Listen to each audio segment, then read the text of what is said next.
નમસ્કાર મિત્રો, મારા યુટ્યુબ ચેનલમાં તમારું સ્વાગત છે। મિત્રો, શું તમને ખબર છે શનિદેવની આંખોમાં જોવાથી કેમ ડરે છે લોકો?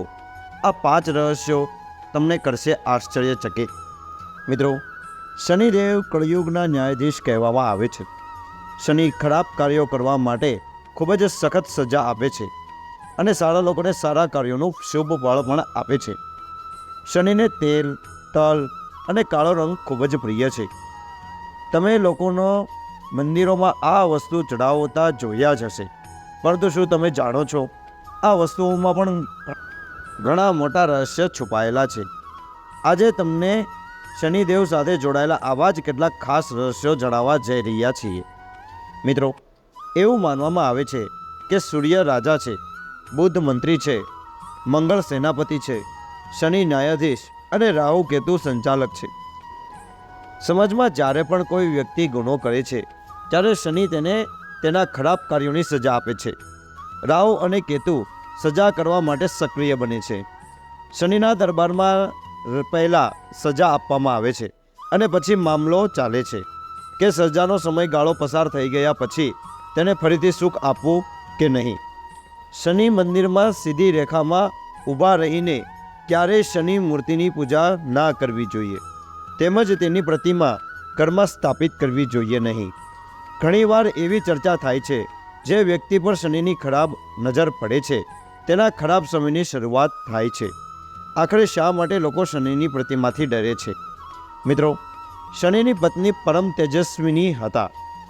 એક રાત્રે તેના પુત્રીની ઈચ્છા સાથે તેમની પાસે ગઈ। શનિદેવ ભગવાન વિષ્ણુના ધ્યાનમાં મગ્ન હતા। આ રીતે પત્ની રાહ જોઈને થાકી ગયા। પત્નીએ ગુસ્સામાં આવીને શનિદેવને શ્રાપ આપ્યો। શનિદેવની પત્નીએ કહ્યું, તે જેને જોશે તેનો નાશ થશે। તેથી શનિદેવના દર્શનથી રક્ષણની સલાહ આપવામાં આવે છે।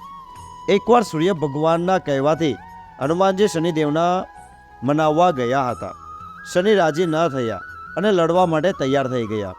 હનુમાનજીએ યુદ્ધમાં શનિદેવને હરાવ્યા। આ યુદ્ધમાં શનિ ગંભીર રીતે ઘાયલ પણ થયા હતા। શનિના ઘાવને ઓછો કરવા માટે હનુમાનજીએ તેને તેલ આપ્યું। આના પર શનિએ કહ્યું, જે મને તેલ ચડાવશે તેમને હું ત્રાસ આપીશ નહીં અને તેમની વેદનાઓ હળવી કરીશ। ત્યારથી જ શનિદેવને તેલ ચડાવવાની પરંપરા શરૂ થઈ। શનિ અંધકારનું પ્રતીક છે અને સૂર્યાસ્ત પછી ખૂબ જ શક્તિશાળી બને છે। જો શનિ વિચલિત થયા તો જીવનમાં પણ અંધકાર છવાઈ જાય છે। જ્યોતિષ શાસ્ત્ર અનુસાર શનિવારે સાંજે દીવો કરવાથી જીવનમાંથી અંધકાર દૂર થાય છે। શનિવારની સાંજે જ દીવો પ્રગટાવો। મિત્રો, શનિદેવ સૂર્યના પુત્ર છે। છાયા અને સૂર્યના સંયોજનથી શનિનો જન્મ થયો હતો। જ્યોતિષ શાસ્ત્ર અનુસાર શનિદેવને ગર્ભમાં રહેવા દરમિયાન સૂર્યના તેજને સહન ન કરી શક્યા, તેથી તેમનો રંગ કાળો થઈ ગયો। શનિનો રંગ જોઈને સૂર્યે તેમને પુત્ર તરીકે સ્વીકારવાની ના પાડી। શનિ આ સહન ન કરી શક્યા, ત્યારથી શનિ અને સૂર્ય વચ્ચે દુશ્મનાવટ છે। જો તમે શનિના ક્રોધથી બચવા માગતા હો તો એવા લોકોથી દૂર રહો જેઓ બીજાનું ખરાબ બોલે છે અને ષડયંત્ર રચે છે। બીજા પ્રત્યે ખરાબ વિચારો તમારા મનમાં ના રાખો। કોઈને નુકસાન પહોંચાડવાનો પ્રયાસ ના કરો। કોઈને અધિકાર છીનવાનો પણ પ્રયાસ ના કરો। બેદરકાર રહેવાનું ટાળો। સૂર્યોદય પહેલાં જાગવાનો પ્રયાસ કર્યો। સૂર્યાસ્ત સમયે બિલકુલ સૂવું નહીં।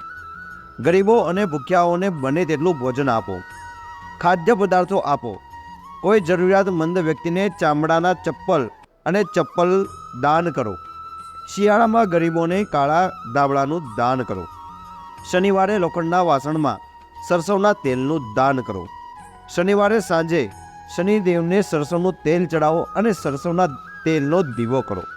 મિત્રો, તમને મારો આ વિડીયો સારો લાગ્યો હોય તો લાઈક, સબસ્ક્રાઈબ અને તમારા મિત્રોને જરૂર શેર કરો।